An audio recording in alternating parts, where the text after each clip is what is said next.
شروع اللہ کے نام سے جو نہایت مہربان اور بے حد رحم والا ہے۔ جن لوگوں نے زخم کھانے کے بعد بھی اللہ اور رسول کی پکار پر لبیک کہا، ان میں سے جو اشخاص نیکوکار اور پرہیزگار ہیں ان کے لیے بڑا اجر ہے۔ اور وہ جن سے لوگوں نے کہا تھا کہ تمہارے خلاف بڑی فوجیں جمع ہوئی ہیں، ان سے ڈرو، تو یہ سن کر ان کا ایمان اور بڑھ گیا، اور انہوں نے جواب دیا کہ ہمارے لیے اللہ ہی کافی ہے اور وہی بہترین کارساز ہے۔ آخرکار وہ اللہ تعالیٰ کی نعمت اور فضل کے ساتھ پلٹ آئے، ان کو کسی قسم کا ضرر بھی نہ پہنچا اور اللہ کی رضا پر چلنے کا شرف بھی انہیں حاصل ہو گیا۔ اللہ بڑا فضل فرمانے والا ہے۔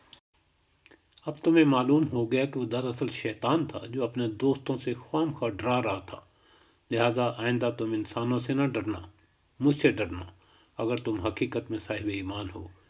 اے پیغمبر صلی اللہ علیہ وسلم، جو لوگ آج کفر کی راہ میں بڑی دوڑ دھوپ کر رہے ہیں، ان کی سرگرمیاں تمہیں آزردہ نہ کر دیں، یہ اللہ کا کچھ بھی نہ بگاڑ سکیں گے۔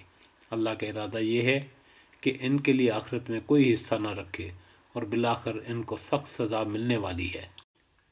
جو لوگ ایمان کو چھوڑ کر کفر کے خریدار بنے ہیں، وہ یقیناً اللہ کا کوئی نقصان نہیں کر رہے، ان کے لیے دردناک عذاب تیار ہے۔ یہ ڈھیل جو ہم انہیں دیے جاتے ہیں، اس کو یہ کافر اپنے حق میں بہتری نہ سمجھیں، ہم تو انہیں اس لیے ڈھیل دے رہے ہیں کہ یہ خوب بارے گناہ سمیٹ لیں، پھر ان کے لیے سخت ذلیل کرنے والی سزا ہے۔